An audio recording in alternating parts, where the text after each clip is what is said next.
नमो तस्सा भगवतो अरहतो।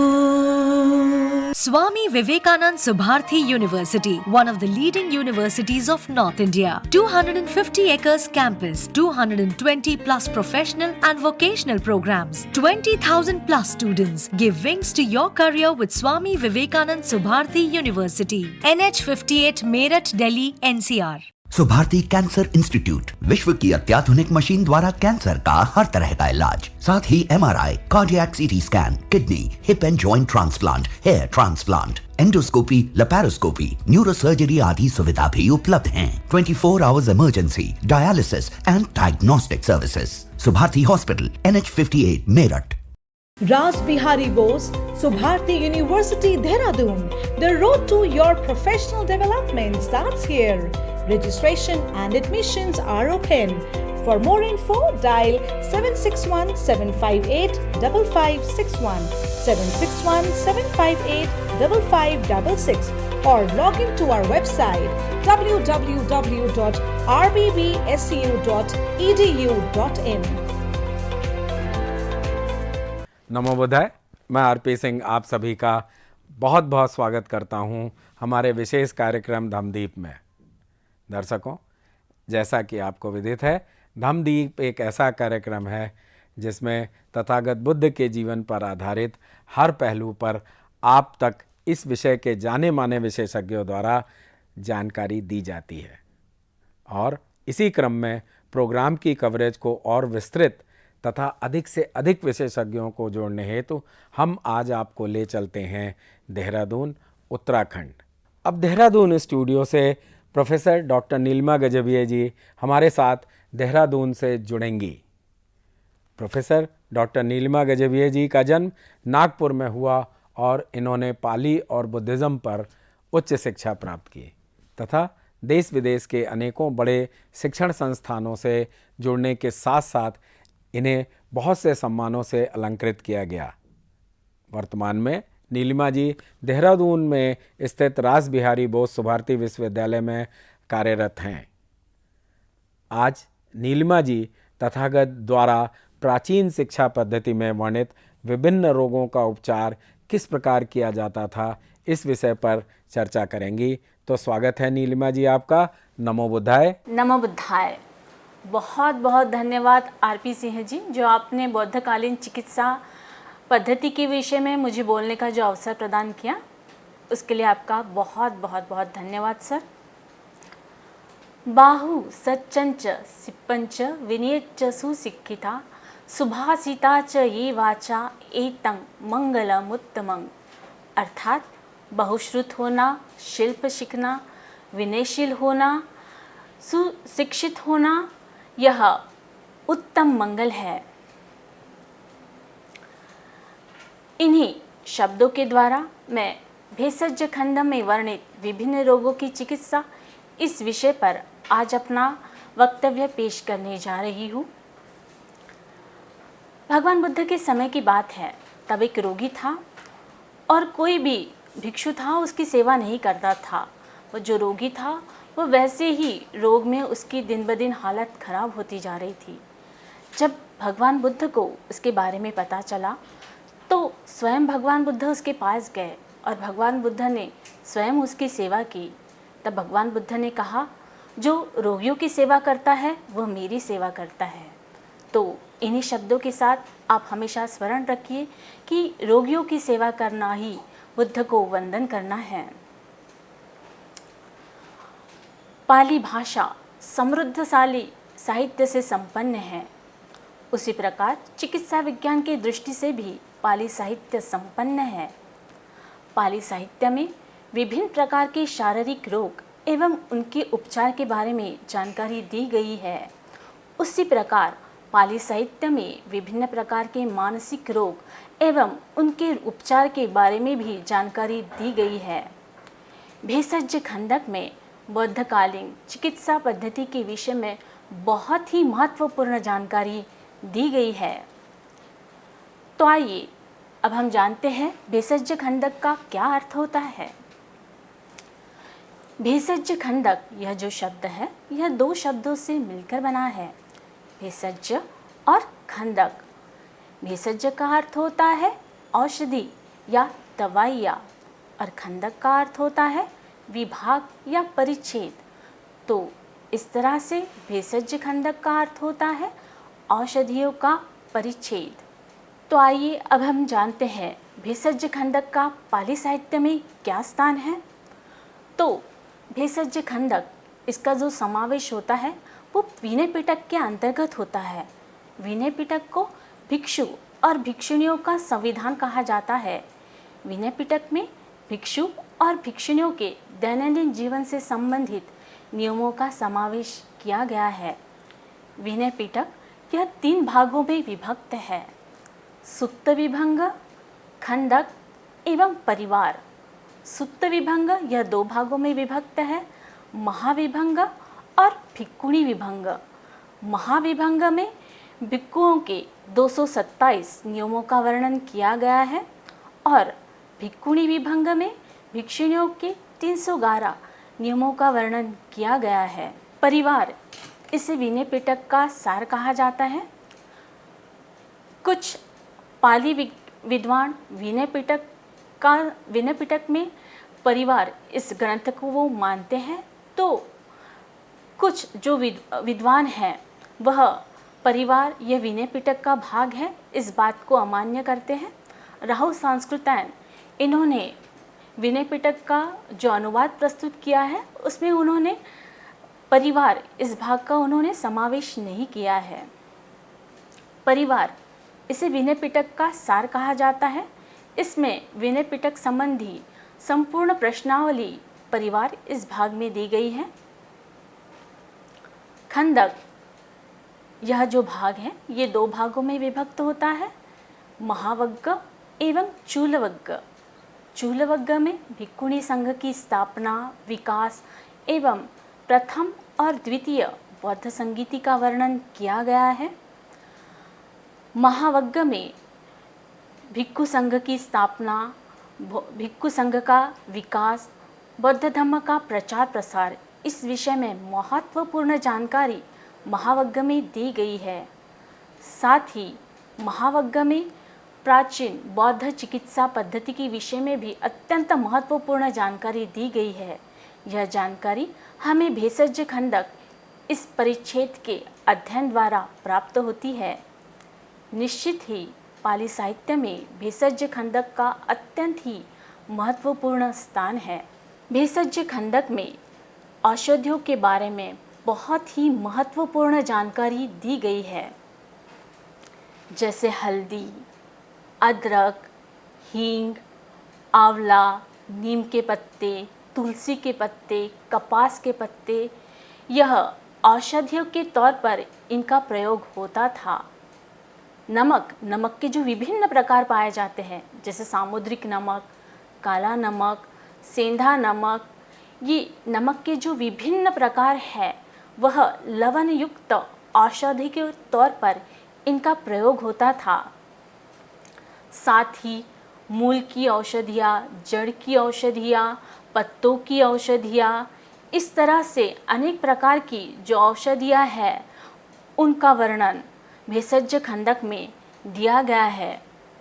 भेषज खंडक के अध्ययन द्वारा हमें जो बौद्धकालीन औषधियाँ हैं उनका हमें वर्णन प्राप्त होता है।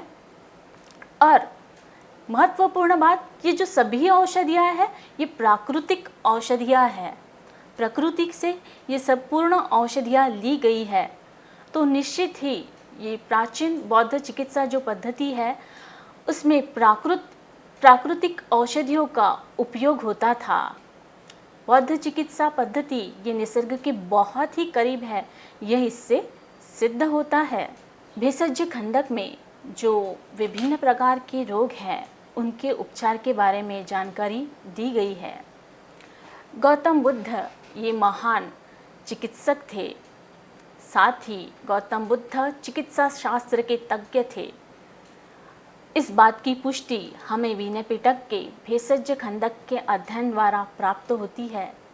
भेषज खंडक में विभिन्न रोगों के उपचारों के बारे में जानकारी दी गई है, जैसे सर्पविष चिकित्सा, विष चिकित्सा, पांडुरोग चिकित्सा, वात रोग चिकित्सा, जूलपित्ती चिकित्सा, चर्म रोग चिकित्सा इत्यादि। इससे भी अधिक रोगों की चिकित्सा के बारे में विस्तृत जानकारी हमें भेषज खंडक के अध्ययन द्वारा प्राप्त होती है। साथ ही भगवान बुद्ध को शल्य चिकित्सा के विषय में भी महत्वपूर्ण जानकारी थी, इस बात की भी पुष्टि हमें भेषज खंडक के अध्ययन द्वारा प्राप्त होती है। भेषज खंडक में कुछ ऐसे रोगों की चिकित्सा पद्धति का भी वर्णन किया गया है जिसमें शल्य चिकित्सा करने का प्रावधान भगवान बुद्ध ने दिया था। इस बात से इस तथ्य का समर्थन होता है कि भगवान बुद्ध को शल्य चिकित्सा के विषय में बहुत ही महत्वपूर्ण जानकारी प्राप्त थी। इसके अलावा भेषज मंजूषा एवं अन्य पाली ग्रंथों के अध्ययन द्वारा हमें विभिन्न रोगों के उपचार के बारे में बहुत ही महत्वपूर्ण जानकारी प्राप्त होती है। तो आइए हम हमारे विषय को आगे बढ़ाते हुए भेषज खंडक में जो विभिन्न प्रकार की रोगों की चिकित्सा दी गई है उसका वर्णन करते हैं। भेषज खंडक में निम्न प्रकार के रोगों का उल्लेख किया गया है। सिर्फ भेषज खंडक में रोगों का ही वर्णन नहीं किया गया है, या फिर ऐसा नहीं है कि भेषज खंडक में सिर्फ औषधियों के बारे में जानकारी दी गई है। भेषज खंडक में विभिन्न प्रकार के रोग, उनके इलाज, इसके विषय में भी बहुत ही महत्वपूर्ण जानकारी दी गई है, जिसमें स्थूल कक्ष रोग के इलाज का भी वर्णन किया गया है। तो फिर यह स्थूल कक्ष रोग क्या होता है? तो स्थूल कक्ष रोग यह एक प्रकार का त्वचा रोग है और इस रोग के इलाज के लिए जो चूर्ण वाली औषधियाँ है उसका प्रावधान भेषज खंडक में दिया गया है। फिर वो चूर्ण वाली औषधियाँ बनाते कैसे हैं, तो इसका भी प्रावधान भेषज खंडक में दिया गया है। तो स्थूल कक्ष इस रोग के इलाज के लिए पशु का गोबर, मिट्टी एवं हल्दी का चूर्ण, ऐसे जो चूर्ण वाली औषधियाँ हैं उनका प्रावधान भेषज खंडक में वर्णित किया गया है। सिर्फ ऐसा ही नहीं है कि स्थूल कक्ष रोग के लिए ही चूर्ण वाली औषधियों का प्रावधान किया गया है, तो स्थूल कक्ष के रोग के अलावा भी कंडू वा, पीड़का वा, अस्सावो, थुल्लकच्छु वा, आभादो, काया वा, तुगंधो, चुन्नाणी भेषजानी अर्थात दाद, जिसे गजकरण भी कहा जाता है, खुजली, फोड़ा, आस्त्राव, जिसे बहने वाला फोड़ा भी कहा जाता है। तो ये इन सभी प्रकार के जो रोग है, ये सभी प्रकार के जो चर्म रोग है, उन पर यह जो चूर्ण वाली औषधियाँ है वो बहुत ही लाभकारक सिद्ध होती थी। ऐसा वर्णन हमें भेषज खंडक के अध्ययन द्वारा प्राप्त होता है। निश्चित ही हम आज के भी परिप्रेक्ष्य में यह जो चूर्ण वाली औषधियाँ है, इनका प्रयोग इस प्रकार के चर्म रोग के इलाज के लिए कर सकते हैं। यह इलाज हमें आज के भी परिप्रेक्ष्य में बहुत ही लाभकारक सिद्ध हो सकता है। तो आइए हम कुछ और रोगों के इलाज के बारे में भी जानकारी प्राप्त कर लेते हैं। नेत्र रोग का इलाज। तो नेत्र रोग का इलाज कैसे होता था, उसकी भी बहुत ही महत्वपूर्ण जानकारी हमें भेषज खंडक में दी गई है और निश्चित ही यह जानकारी हमें आज की दृष्टि से भी महत्वपूर्ण सिद्ध हो सकती है। चक्षु रोगा बाधो अर्थात नेत्र रोग। इस नेत्र रोग का इलाज कैसे होता है, इसके विषय में महत्वपूर्ण जानकारी भेषज खंडक में दी गई है। तो ये जो नेत्र रोग थे या फिर विभिन्न प्रकार के जो नेत्र रोग होते थे, उसका जो इलाज होता था, उसके इलाज के लिए अंजन का उपयोग किया जाता था। और ये अंजन किस प्रकार के होते थे उसका भी वर्णन भेषज खंडक में दिया गया है, जैसे काड़ंजन, रसंजन, सोतंजन, गेरुकंग, कप्पलंग अर्थात काला अंजन, रस अंजन, श्रोत अंजन। श्रोत अंजन यानी जो नदी के धारा में प्रवाहित जो अंजन प्राप्त होता है उसे श्रोत अंजन कहा जाता था। गेरू, काजल। तो ये विभिन्न प्रकार के जो अंजन है, ये विभिन्न प्रकार के जो अंजन है वह नेत्र रोग के लिए यह उपयोगी सिद्ध होते थे। सिर्फ ऐसा ही नहीं है कि नेत्र रोग में जो अंजन है उनका ही प्रावधान बताया गया है। तो यह जो अंजन होते थे जिनका प्रयोग नेत्र रोग के लिए होता था, तो इसका प्रयोग कैसे किया जाता था, इसके विषय में भी बहुत ही महत्वपूर्ण जानकारी हमें भेषज खंडक के अध्ययन द्वारा प्राप्त होती है। तो यह जो विभिन्न प्रकार के जो औषध थे, इन्हें सहायक औषधियों के साथ पीसने के उपरांत इनका जो प्रयोग किया जाता था। अब ये जो सहायक औषधियाँ थी यह पीसने में लाभकारक सिद्ध होती थी, जैसे चंदनं, तगरं, कालानुसारी, तालिसं, भद्रमुत्तकंती। अर्थात चंदन, तगर, कालानुसारी, तालिस, भद्राणु मुक्ति की। तो यह जो सभी प्रकार की औषधि वनस्पति थी, इनका प्रयोग अंजन बनाने के लिए सहायक औषधि के तौर पर होता था। निश्चित ही आज भी हम बौद्धकालीन चिकित्सा पद्धति का उपयोग करके विभिन्न नेत्र रोगों के लिए इस तरह से प्राकृतिक औषधियों का प्रयोग हम कर सकते हैं। सिर्फ अंजन एवं अंजन का प्रयोग, इतनी ही जानकारी भेषज खंडक में नहीं दी गई है। तो अंजन रखने के लिए अंजन दाने का प्रयोग भी तत्कालीन समाज में किया जाता था, क्योंकि नेत्र रोग के लिए ये विशिष्ट प्रकार के जो अंजन हैं इनका उपयोग होता था। पर यह जो विशिष्ट प्रकार के अंजन हैं ये धूल के कारण या अन्य किसी कारण वो खराब होने की संभावना होती थी, जिसके कारण वो निरुपयोगी भी हो सकते थे। इसके लिए अंजनदानी का प्रयोग तत्कालीन समाज में किया जाता था। तो ये जो अंजनदानी थी यह सोने चांदी से बनी होती थी या फिर विभिन्न धातु से भी बनी अंजनदानी का प्रयोग उस समय में प्रचलित था। परंतु भिक्षु एवं भिक्षुणी संघ के लिए अट्ठीमयं, दंतमयं, विषाणमयं, नड़मयं, वेणुमयं, कट्ठमयं, जतुमयं, फलमयं, लोहमयं, संखाणी भीमियंती। अर्थात हड्डी, दांत, सिंह, नरकट, बांस, काठ, सूखे फल, शंख इत्यादि से बने जो अंजनदानी होती थी उनका प्रयोग करने की अनुमति भिक्षु एवं भिक्षुणी संघ को थी। उन्हें सोने चांदी से बनी अंजनदानी प्रयोग करने की अनुमति प्राप्त नहीं थी। अब अंजन, अंजनदानी और उसके उपरांत अंजन लगाने के लिए सलाई का प्रयोग होता था, क्योंकि अगर हम अंजनी उंगली से लगाए तो उससे आंखों में दर्द होने की संभावना अधिक होती थी। इसलिए अंजनी सलाकं अर्थात अंजनी लगाने के लिए सलाई का उपयोग किया जाता था।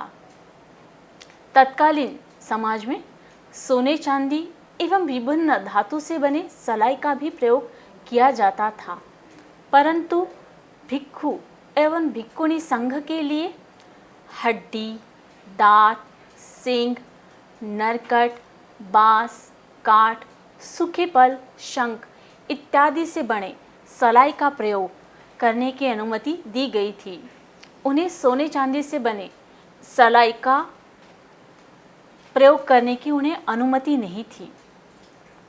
साथ ही ये जो सलाई थी उन्हें रखने के लिए सलाई दाने का भी प्रावधान भेषज खंडक में किया गया है।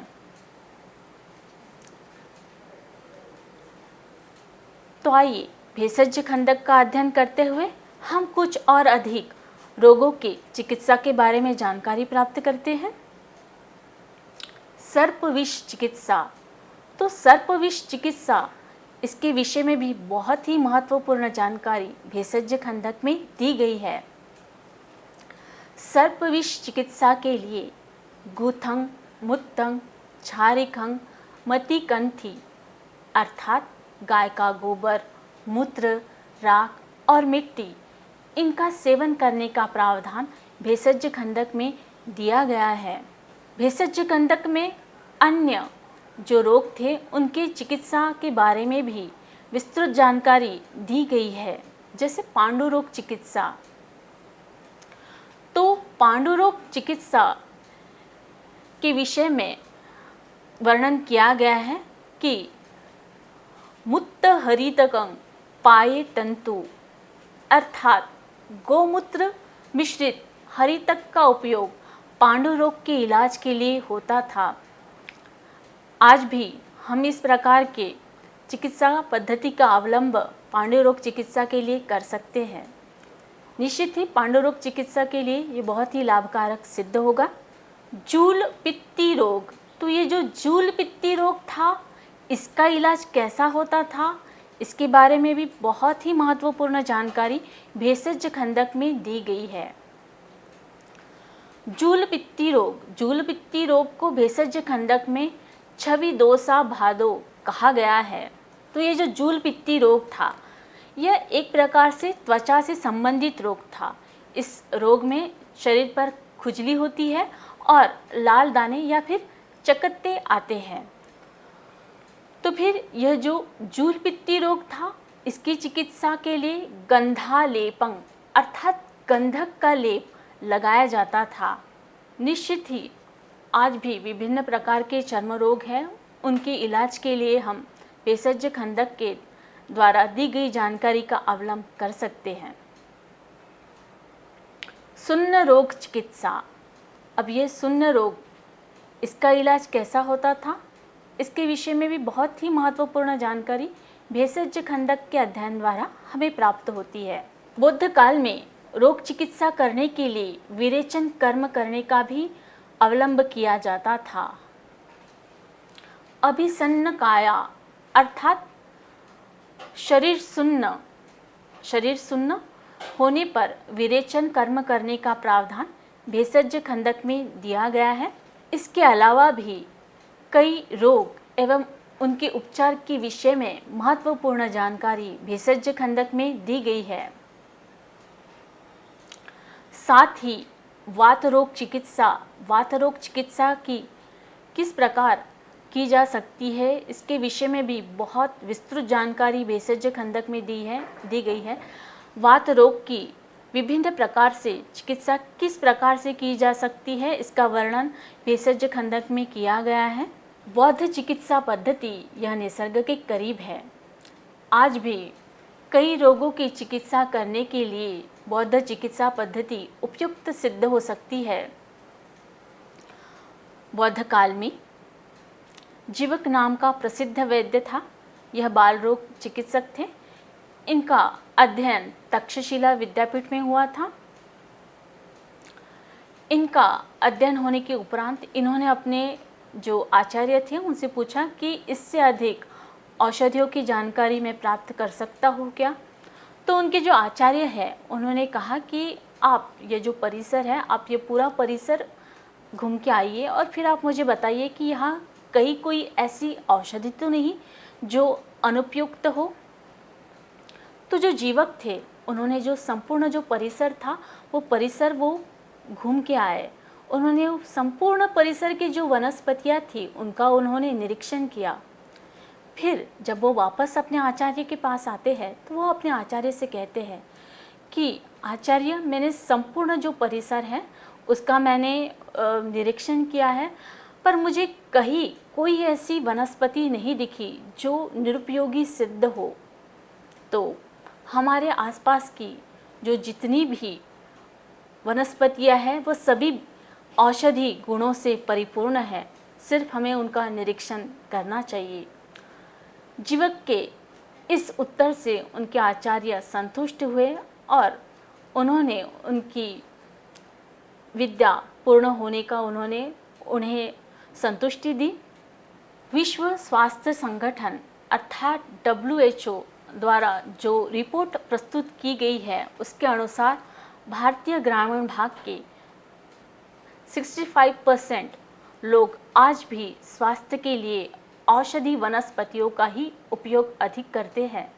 तो निश्चित ही इस दृष्टि से भेषज खंडक का अध्ययन एवं संशोधन मार्गदर्शक सिद्ध हो सकता है।